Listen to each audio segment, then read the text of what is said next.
என்ன பேரு? ராஜேஸ்வரி அக்கா என்ன கேக்குறாங்கன்னா, நீங்க முஸ்லீம்கள் மாடு அறுக்கிறீங்க கேக்குறாங்க. தவகாத்திரை பிரிப்பது ஏன் மாடு அறுக்கிறீங்க அப்படின்னு கேக்குறாங்க. இஸ்லாத்துல மிருகவதை இஸ்லாம் தடுக்குது. நாங்க வேண்டுமென்றே திட்டமிட்டு வேண்டுமென்றே எந்த ஒரு நியாயமும் இல்லாம ஒரு மிருகத்தை நாங்க கொலை செஞ்சோம்னா இஸ்லாம் வந்து பாவம் என்று சொல்லுது. நபிகள் நாயகத்துல காலத்துல ஒரு விளையாட்டு இருந்துச்சு. என்ன விளையாட்டுன்னா, கோழியை கொண்டாந்து வைப்பாங்க அல்லது ஒரு இலக்கை வைப்பாங்க, வச்சு அம்பெய்வாங்க. இலக்கு தவறிச்சுன்னா கோழிட உசுறு போயிடும். அல்லது ஒரு ஆட்டை கொண்டாந்து வைப்பாங்க, அல்லது ஏதாவது பிராணியை கொண்டு வந்து வச்சு அம்பெய்ந்து விளையாடுவது துணுவிதி. இலக்காக வைக்கப்படுவது என்ன? ஒரு மிருகம். இந்த மாதிரி விளையாட்டு விளையாடாதீங்க. ஒரு உயிரினத்தை நோவின செஞ்சு என்ன செய்யாதீங்க, விளையாடாதீங்க என்று இஸ்லாம் சொல்லுது. அம்மாக்கள் இருக்கிறாங்க, மனிதநேயம் இல்லாம போனாலும் பரவாயில்ல, மிருகநேயம் இருக்கணும் வேண்டுவாங்க. அதை இஸ்லாம் அங்கீகரிக்காது. மனிதநேயம் நம்பர் 1. ஏன்னா நமக்கு பிறகுதான் அது எல்லாமே. மிருகநேயம் இருக்குதுன்னு சொல்லி வீட்டுல வந்து நெலும்பு தொல்லையா இருக்குது, நெலும்பு வருது, வாருங்கள் வாருங்கள் எங்கள் வீட்டுக்கு வாருங்கள், டெங்கு நலும்பை வாருங்கள் என்று நாங்க பூ வச்சு கும்பிடுவோமா? வரவேற்போமா? இல்ல. என்ன செய்வோம்? மோட்டினா கொண்டு வா, அதை கொண்டு வா, இதை கொண்டு வா, ப்ளூ கலர் லைட்டை போடு, நெலும்பு சாவட்டும், பொசுங்கட்டும், அந்த கரப்பத்தான் வருது, எட்டு ஸ்ப்ரே அடி, கரப்பத்தான் வந்தா நீங்க பறந்து ஓடுவீங்க. சைனாக்காரி என்ன பண்ணுவான்? ஒரு தட்டு தட்டிட்டு சைனால உள்ளவங்க கரப்பத்தா 1 கிலோ எத்தனைன்னு போயிட்டு கேட்கலாம். நீங்க தாய்லாந்து, சைனா, இங்க இந்த மாதிரி நாடுகளுக்கு போனா கரப்பாம்பூச்சி 1 கிலோ எவ்வளவுன்னு சந்தையில போட்டு விற்பான். ஒரு டைனிங் டேபிள்ல கரப்பத்தான் வந்தா நம்ம இலங்கை நாட்டு பெண்கள் எல்லாம் மொத்த டைனிங் டேபிளையும் என்ன செஞ்சிருவாங்க, அப்படி களைச்சு விட்டு ஓடிடுவாங்க. சைனாக்காரி உடனே தட்டி எடுத்து நல்ல ஒரு உணவு கிடைச்சிட்டு ஒரு இலோண்டு இழுத்துட்டு அனுப்பி விட்டுருவாங்க. அப்ப இந்த மாதிரி ஒரு கரப்பத்தான் வருது, நீங்க என்ன பண்ணுவீங்க? கரப்பாம்பூச்சி வந்துருச்சு, நான் இதை வந்து கொல்லக்கூடாது, வாருங்கள் வாருங்கள் எங்கள் வீட்டிலே குடியிருங்கள் என்று சிங்கு கடியில வீடு கட்டி கொடுப்பீங்களா? என்ன செய்வீங்க? மிருகநேயம் இருக்குதுதான், அதுக்காக எங்களுக்கு தீங்கு விளைவிக்கக்கூடிய ஒன்றை நாங்க என்ன செய்ய மாட்டோம், அதை வந்து நாங்க ஆதரிக்கவும் மாட்டோம். விவசாயம் பண்றோம், விவசாயத்துல நாங்க விதைய விதைக்கிறோம், அறுவடை செய்யறதுக்காக பார்த்து தண்ணி எல்லாம் கஷ்டப்பட்டு நீர் பாய்ச்சணும், என்ன அந்த செய்கையெல்லாம் செஞ்சு நீர் எல்லாத்தையும் பாய்ச்சி அழகாக அந்த நிலத்தை தயாரிச்சு நெல் விதைஞ்சி வர்ற நேரத்தில் அறுவடை காலத்துல ஒரு விதமான பூச்சிகள் வந்து நெல்லுகளை வந்து என்ன செய்யுது, சாப்பிட பார்க்குது. இந்த நேரத்துல நெல்லுகள் பூச்சிகள் சாப்பிடட்டும், அவனுக்கு உரிமை இருக்குது தானே, அவங்க சாப்பிடணும் தானே, வளரணும் தானே என்று சொல்லி அதை வந்து நாங்கள் விட்டுருவோமா? அல்லது நம்முடைய அறுவடையை பாதுகாக்கிறதுக்காக வேண்டி அதை என்ன செய்வோம், ஸ்ப்ரே அடித்து அதை வந்து நாங்கள் பாதுகாக்கிறோம், மருந்து தெளிக்கிறோம், அது பூச்சிகள் சாகணும்னு நினைக்கிறோம், பாக்டீரியாக்கள் சாகணும்னு நினைக்கிறோம்.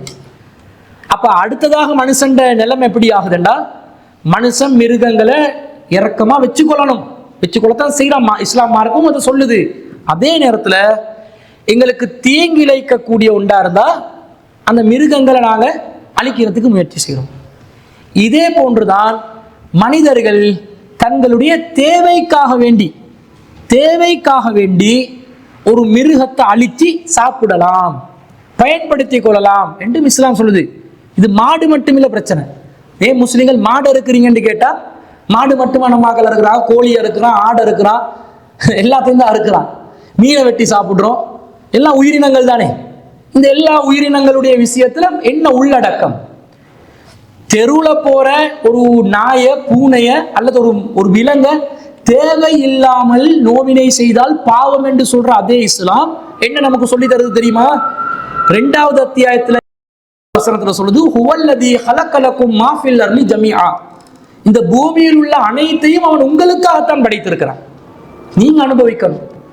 இப்போ உங்களுக்கு வந்து வயிறு வலியா இருக்குது, ரொம்ப கடுமையான வலி, துடிக்கிறீங்க, டாக்டர் கிட்ட போறீங்க, மருத்துவர் என்ன சொல்லுவாரு? உங்களோட வயிறுல பூச்சி இருக்குதுன்னு சொன்னா நீங்க என்ன சொல்லணும்? ஓ, நான் பூச்சின் மூலம் தாய்மையை அடைந்து விட்டேன், அந்த பூச்சை நான் பாதுகாக்க போகிறேன், மருந்து மாத்திரைகளை தந்து அதை கொலை செய்து விடாதீர்கள் என்று சொல்லுவீங்களா? என்ன செய்வீங்க? உடனே டேப்லெட்டை தந்துருங்க, பூச்சை இல்லாம ஆக்கிறீங்க, கொலை சொல்லுவீங்களா இல்லையா? கொலை செய்யறோம். எதுக்கு? நாங்க உயிர் வாழ்றதுக்காக வேண்டி. உயிர் வாழ்வதற்கு இன்னொரு உயிர் என்ன செய்யறோம்?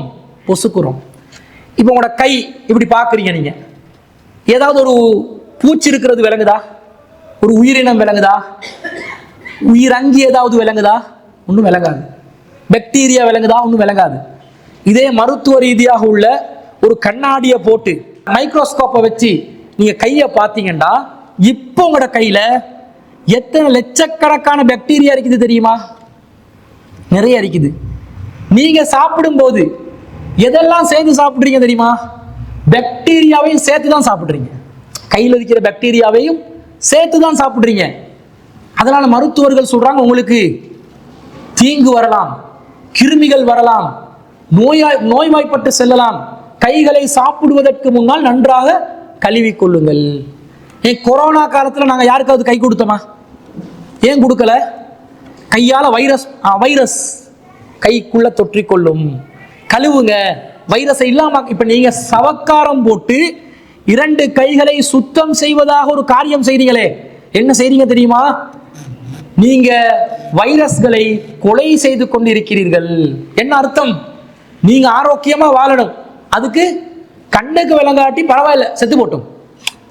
நீங்க கண்ணுக்கு பார்க்கல, உங்களோட கண்ணால பார்க்கக்கூடிய நிலையில் அது இல்லை, ஆனாலும் ஒரு கொலை நடக்குதா இல்லையா? நடக்குது. இப்ப நீங்க சாப்பிடணும். ஆடு மாடு கோழியை விட்டுருங்களே, மரக்கறியை சாப்பிடணும். மரக்கறிக்கு உயிர் இருக்குதா இல்லையா?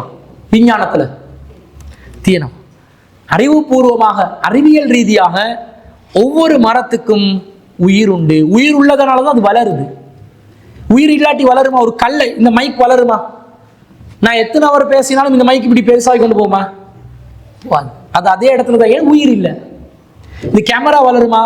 நீங்க இருக்கிற சேர் திடீர்னு பார்த்தா சேரடா பெருசாகி கொண்டு போகுது.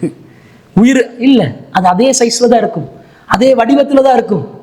ஆனா மரம் வளருது, காரணம் உயிர். அதுல உயிர் இருக்குது. எப்படிப்பட்ட உயிர்? பேசாத உயிர், அசையும் உயிர், ஆனா நடமாடாத உயிர். நடமாடாது, நடக்க இயலாது, ஆனா அசைது, கிளைகளை போடுது, பூக்க வைக்குது. இன்னும் சொல்ல போனால் மரங்கள் மகரந்த சேர்க்கை செய்கின்றன.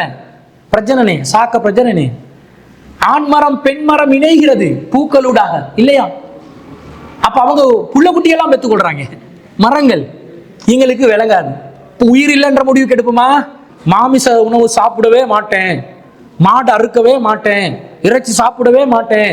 அது மாடா இருந்தாலும் சரி, கோழியா இருந்தாலும் சரி, மீனா இருந்தாலும் சரி, நெத்தலியா இருந்தாலும் சரி, சாப்பிடவே மாட்டேன்னு ஒரு முடிவு எடுக்கிறீங்கன்னு வைங்க. அப்ப நீங்க என்ன சாப்பிடுவீங்கன்னு கேட்டா மரக்கறி தான் சாப்பிடுவேன். நீங்க லீக்ஸ் 1 கிலோ வீட்டுல ஆக்கிறீங்கன்னு வைங்க, சமைச்சிங்கன்னு வைங்க, என்ன செய்றீங்க? லீக்ஸ் என்ற அந்த உயிரை கொலை செஞ்சிருக்கீங்க. நீங்க தக்காளி எடுத்தா தக்காளி உயிரை கொலை செய்றீங்க. நீங்க வண்டக்காய் எடுத்தா வண்டக்காட உயிரை கொலை செய்றீங்க. எல்லா மரக்கறிகளிலும் உயிர் உள்ளன. இப்ப மாட்டை ஏன் அறுக்கிறீங்கன்னு தான் கேட்குறீங்க. ஏன் நெத்தலிய ஏன் நீங்க அறுக்கலையா? நெத்தலிய சாப்பிடுறீங்களே. நெத்தலி ஒரு மாடு அறுத்தா ஒரு ஊரே சாப்பிடும். நீங்க என்ன பண்றீங்க? உங்களோட ஒரு பிளேட்டு சோத்துக்கு 100 நெத்தலிய போட்டு கொள்றீங்க. அது உசுறு இல்லையா? அதுக்கு உயிர் இல்லையா? சாப்பிடுறதுக்காக வேண்டி நெத்தலிய பயன்படுத்துறீங்களா இல்லையா? அது ஒரு விதமான மீன் வகை தானே. மீன் சாப்பிடுங்க. நம்ம நாட்டை சுத்தி கடலை சுத்தி மீன் வளம். ஆனா வெளிநாட்டுல இருந்து தான் நாங்க செமன் எடுக்கிறோம், அது வேற விஷயம். அது நம்ம நாட்டோட ஆட்சியாளர்கள் செய்த பிரச்சனை. ஆனா மீனை நாங்க உணவா உண்றோமா இல்லையா? மீனை சாப்பிடும் போது நான் உயிரை கொன்று விட்டேன், உயிரை கொலை செய்து விட்டேன் எப்பயாவது யோசிக்கிறோமா? இல்ல. மாடை மட்டும் ஏன் யோசிக்கிறோம்? தோற்றம் பெருசு தானே. தோற்றம் பெருசு, பெரிய சைஸ் பெருசு. அதை அறுக்கும் போது மாம்பு கத்தும். மீன் கத்தாது. மீன் கத்தல, ஆனா கத்தாம இருக்குமா? கெல்வனோமீட்டர் ஒரு மீட்டர் இருக்குது. அதை ஒரு மரத்துல இணைச்சி அந்த மரத்திலிருந்து ஒரு இலையை பறிக்கும் பொழுது அந்த மீட்டர் வேலை செய்யுது. என்னையா அந்த மரம் தாவரம் அந்த இலை பறிக்கப்படுகின்ற நேரத்தில் வேதனையால் கதறுகிறது என்றான். அதான் கெல்வனோமீட்டர் காட்டுது. அந்த மீட்டர்ல ஆம்பியர் வித்தியாசங்கள் நடக்குது. ஏண்டா அந்த வேதனையை உணர்றதாக விஞ்ஞானம் அறிவியல் சொல்லுது. அப்ப எல்லா உயிரினங்களுக்கும் உயிரை பறிக்கும் போது வேதனை வரும், உயிரை சேதப்படுத்தும் போது வேதனை வரும். மீனுக்கும் அந்த வேதனை உண்டு, சத்தம் கேட்கல அவ்வளவுதான். கிருமிகளுக்கும் வேதனை உண்டு, சத்தம் கேட்கல அவ்வளவுதான். வீட்டுல பூரான கொள்ளும் போது அதை சாகடிக்கும் போது அதுக்கு வேதனை உண்டு, கரப்பாம்பூச்சிக்கு வேதனை உண்டு, நுழும்புகளுக்கு வேதனை உண்டு, கொசுக்களுக்கு வேதனை உண்டு, சத்தம் கேட்கல. சத்தம் கேட்க மாட்டிட சத்தம் கேட்குது, அதனால ஒரு மாதிரியா இருக்குது. அப்ப எல்லா உயிரினங்களையும் மனுஷன் வாழ்வதற்கு தேவை என்றால் அறுக்கலாம் என்று இஸ்லாம் சொல்லுது. தேவையில்லாம அறுத்துடக்கூடாது. ஆனா நாம் என்ன பண்றோம் தெரியுமா? மாடு அறுக்க பயம், அறுக்க மாட்டோம். ஆனா இந்த வாகனம் வளர்ச்சி, புதிய புதிய நவீன கண்டுபிடிப்புகள்ல வாகனம் வராத காலத்துல ஒரு 100 வருஷத்துக்கு நாங்க எதுல பயணம் செஞ்சோம்? மாட்டு வண்டியில தானே. மாடை இறைச்ச சாப்பிடக்கூடாதான். ஒரு தடவை அதை அறுத்துட்டோம்னு வைங்களே, அதுல ஒரு 100 கிலோ இறைச்சி வந்துச்சுன்னா ஒரு 100-200 குடும்பம் சாப்பிடலாம். 500 கிராம் கொடுத்தாலும் 200 குடும்பம் சாப்பிடும். அப்படி செஞ்சா கூட அதுல வேதனை அதோட முடிஞ்சிடும். இது காலம் முழுக்க விவசாயத்துக்கு உழவுவதற்கு, அதே போன்று பயணம் செய்வதற்கு, பாரங்கள் இழுக்கிறதுக்கு, எல்லாத்துக்கும் மாட்டு வண்டி பயன்படுத்தினோமா இல்லையா? இந்த கடைசி ஒரு 30 வருடங்களுக்கு முன்பதாக, ஒரு 40 வருடங்களுக்கு முன்பதாக நாங்க இந்த மண்ணெண்ணெயை எதால எடுத்தோம்? மாட்டு வண்டியில தானே கொண்டு வந்து தந்தாங்க. மண்ணெண்ணெயை லாம்பனை மாட்டு வண்டியில தான் கொண்டு வந்து தந்தாங்க. அப்ப அந்த மண்ணெண்ணெய் லிட்டர் கணக்கில் மாடு சுமந்து கொண்டு வரணும். எல்லாத்துக்கும் மாடை தான் பயன்படுத்தினோம். பசுக்கு பால் சுரக்குது. யாருக்கு சுரந்துச்சு? நீங்க இந்த தெல்தொட்ட மக்களுக்கா சுரந்துச்சு? அது அதனுடைய கன்றுகளுக்கு சுரந்துச்சு, குட்டிகளுக்கு சுரந்துச்சு. நாங்க என்ன பண்ணினோம்? கன்றை காட்டி வாயை வச்சு ஏமாத்தி பாலை சுரக்க வச்சு இழு இழு இழு அண்டு டெய்லி லிட்டர் கணக்கில் இழுத்து அம்பேவேல ஃபார்ம்ல, இன்னும் பல ஃபார்முகள்ல, தப்பு சொல்லலை, நாங்க இழுக்கலாம், தாராளமா இழுக்கலாம். இழுத்து அதுல கன்றுகளுக்கு பாலே கொடுக்காம நாங்க லிட்டர் கணக்கில் டெய்லி பால் ஃபுட் சிட்டியில வாங்கி குடிக்கிறோமே, இது நியாயமா? இது ஒரு மிருக வதை இல்லையா? ஒரு உயிர் நசுக்கப்படுவதை நீங்கள் வதையாக நினைத்தால் எத்தனையோ உயிர்களை நாங்கள் நசுக்கி கொண்டுதான் வாழ்றோம். அதுக்காக நாங்க கொலையாளிகளா? எங்கட தேவைக்கா? தேவை இல்லாமல் ரோட்டோரு நாய் போகுது, சில பேர் இருப்பான் சும்மா போகாம கல் எடுத்து அடிப்பான். இப்போ ஏண்டா அந்த நாயை கொலை செஞ்சாய்? இதே நேரத்தில் நாயால ஒரு நோய் பரவும், ஜலபீத்திக்காவண்டி சிங்களத்தில் சொல்லுவாங்க. நாயிட அந்த நீரால் பரவக்கூடிய ஒரு நோய். இது நடந்தா ஒவ்வொரு ஏரியால கவுன்சில் என்ன முடிவெடுப்பாங்க தெரியுமா? முனிசிபல் கவுன்சில், பிரதேச சபை என்ன முடிவெடுப்பாங்க தெரியுமா? உடனே வண்டி அனுப்புவாங்க. எல்லா நாயையும் தூக்கிட்டு என்ன பண்ணுவாங்க? தூக்கி உடனடியாக கொலை செஞ்சு போடுவாங்க. இன்ஜெக்ஷன் அடிப்பாங்க. இனப்பெருக்கத்தை இல்லாமக்கி இருந்தாலும் விடுவாங்க சில மிருகங்களுக்கு. நம்ம நாட்டில் கடைசியாக நடந்த பிரச்சனை என்ன? குரங்கு பிரச்சனை. கண்டி பகுதியில் போனால் குரங்கால தொல்லை. எல்லாம் என்ன பண்ணிட்டாங்க? நம்ம நாட்டு ஜனாதிபதி அறிவுறுத்தல் படி எல்லா குரங்கையும் கலெக்ட் பண்ணுங்கடா. கலெக்ட் பண்ணி ஒருத்தர் சொல்றாரு, ஒரு அமைச்சர் சொல்றாரு, நாங்க மனிதர்களே வாழாத ஒரு காட்டுக்கு அனுப்ப போறோம், ஒரு தீவுக்கு அனுப்ப போறோம் குரங்குகளை. அப்ப சில ஊடகவியலாளர் கேள்வி கேட்கிறாங்க, ஐயோ அந்த குரங்குக்கு அப்ப சாப்பாடு கிடைக்காதே, எப்படி சாப்பாடு? அந்த ஒரு தீவுல இத்தனை 1000 குரங்குகளை நாங்க அனுப்பி வச்சா சாப்பிடணுமே அது என்று கேட்டதுக்கு என்ன சொன்னான் தெரியுமா அந்த அமைச்சர் அறிவாளி? நாங்க காலையிலும் மாலையிலும் அந்த குரங்குக்கு உணவுகளை கொடுப்போம். இவர் போயிட்டு அந்த சுனாமி டைம்ல கொரோனா நேரத்துல நிவாரண பொருட்கள் வந்த நேரத்துல மக்கள் ஒவ்வொரு நிவாரண பொதிகளை வீடு வீடா கொடுத்த மாதிரி காட்டுக்கு போயிட்டு பழங்களை கொடுத்தோன்னே குரங்கு அந்த லீடர் குரங்கு இந்த ஏட வீட்டுக்கு 10 ஆப்பிள், பீட வீட்டுக்கு 5 ஆப்பிள் பிரிச்சா கொடுக்கும். எது பலசாலியோ பறிச்சு தின்றும். அநியாயம் தானே அது.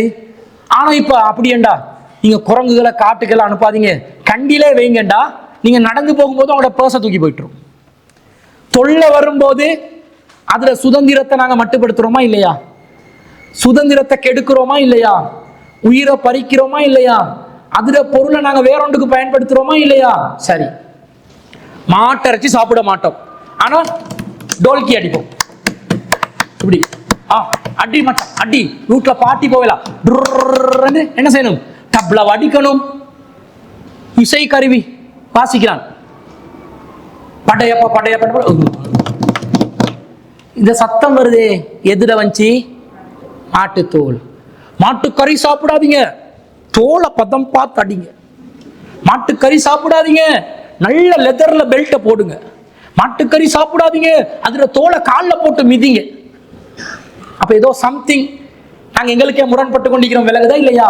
விலகுது. இஸ்லாம் ஒன்றை சொல்லுது, உங்களுக்காக படைக்கப்பட்டதுதான் அனைத்து உயிரினங்களும். ஆனால் அநியாயமாக ஒரு உயிரை நீங்கள் கொண்டால் நரகத்துக்கு போவீர்கள். நபிகள் நாயகம் அந்த மிருக நேயத்தை சொல்றாங்க. ஒரு விபச்சாரி, ஒரு நாய் தாகத்தால் இருப்பதை பார்த்து அந்த நாய்க்குட்டிக்கு தண்ணீர் பருகினால் அதன் காரணமாக அந்த விபச்சாரி இறைவனால் மன்னிப்பை பெற்று சுவனத்திற்கு செல்வாள் என்று நபிகள் நாயகம் சொல்றாங்க. இதே நேரத்தில் மார்க்கத்தின் அடிப்படையில் தன்னுடைய வாழ்க்கையை அமைத்துக் கொண்ட ஒரு பெண், மார்க்க கடமைகளை சரியாக நிறைவேற்றிய ஒரு முஸ்லிம் பெண் என்ன செய்கிறாள்? ஒரு பூனையை வளர்க்கிறாள். அந்த பூனையை கட்டி போட்டு வைத்திருக்கிறாள். அந்த பூனைக்கு இவள் உணவு கொடுக்கவும் இல்லை, தானாக அந்த பூனை சென்று சாப்பிடுவதற்கு அந்த கட்டை அவிழ்த்து விடவும் இல்லை, இறுக்கி வைக்கிறான். இதன் காரணமாக அவள் நரகம் செல்வார் என்று நபிகள் நாயகம் சொல்றாங்க. சுதந்திரத்தை பறிச்சாலே நரகத்துக்கு போயிடும். ஒன்று நீ உணவு கூடு, பாசத்துக்கு வைக்கலாம். இப்ப குருவி கூடு வைக்கிறோம், வைக்கலாமா? வைக்கலாம்.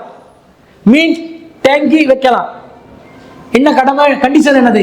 நேரத்துக்கு சாப்பாடு போடு. நேரத்துக்கு சாப்பாடு போட வக்கீல்லாவிட்டால் ரிலீஸ் பண்ணிடணும். நீ சுதந்திரமா போயிட்டு சாப்பாடை தேடு. அதை விட்டு அது தானா போயிட்டு சாப்பாடு. ஒரு பறவை, ஒரு கிளியை வளர்க்குறோம், பெத்தா பத்கேவது இதை கேட்கறதுக்கு அதுல சுதந்திரத்தை பறிக்கிறது. நான் சாப்பிட்டேன் இதை சொல்லணும், இதுக்கு ஒரு ஆசை. பேசிச்சு இதுக்கு அதுல காலம் முழுக்கிற பறக்கிற சுதந்திரத்தை முடக்கி வைக்கிறோமா இல்லையா?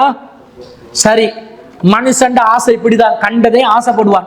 பறவையில் ஒரு கிளியை வச்சுக்கோ, சாப்பாடு நேரத்துக்கு கூடு. அது பறக்கிறது இல்ல விஷயம், பறக்கிறது உணவுக்காக.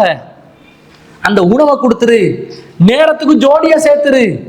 அதுக்கு இல்லற தேவை அதுக்கும் இருக்குது, ஜோடியை சேர்த்து வச்சிரு. இந்த கடமைகளை செஞ்சு அந்த மிருகங்களை வளர்த்து கொள்ளலாம். எப்படி பிராக்டிகலா சொல்லுதுன்னு பாருங்க. ஒரு ஒரு பிராணியை இலக்காக வைத்து நீங்கள் போட்டியாக அதை வைத்துக் கொள்ள கூடாது, விளையாடக்கூடாது. இஸ்லாம் மிருகநேயத்தை சொல்லுது. அதே நேரத்தில் உணவு என்று வரும்போது தேவைப்பட்டால் சாப்பிடலாம். நபிகள் நாயகம் மாட்டிறைச்சியை விட அதிகமாக சாப்பிட்டது ஆட்டிறைச்சி தான், அதிகமாக சாப்பிட்டது ஒட்டக இறைச்சி தான். ஆனால் இஸ்லாத்தில் மாட்டிறைச்சி நமக்கு அனுமதிக்கப்பட்டுள்ளது. எனவே ஒரு உயிரை கொன்று மனிதன் வாழணும் என்றால் இந்த மாட்டிட இறைச்சியினால கேடுகளும் வரும். அதிக அளவுல எந்த உணவை சாப்பிட்டாலும் கேடுதானே. இப்ப நீங்க சீனி அதிகமா சாப்பிட்டா கேடுதான், நோய் வரும். அதே மாதிரி மாட்டிறைச்சியும் அதிகமா அளவுக்கு மீறினா அமிர்தமும் நஞ்சுதான். அதிகமா சாப்பிட்டா கேடுதான். ஆனால் தேவையான அளவுல சாப்பிடணும் என்றாங்க வைத்தியர்கள். இரும்பு சக்தி மாட்டிறைச்சியில தான் இருக்குதுன்றாங்க. நாங்க தெம்ப உழைக்கணும் என்றா மாட்டிறைச்சி சாப்பிட்டாதான் நாங்க தெம்பு கிடைக்கும், உங்களுடைய இல்லற வாழ்க்கைக்கு அது தேவைப்படும் என்றெல்லாம் அறிவியல் ரீதியாகவும் சொல்வதை எல்லாம் வைத்து பார்க்கும்போது தேவைக்கு அருங்க, தேவையில்லாம அறுக்காதீங்க என்ற அடிப்படையை வச்சு இஸ்லாம் மாடுகளை அறுக்கலாம் என்று அனுமதி தந்திருக்கிறது.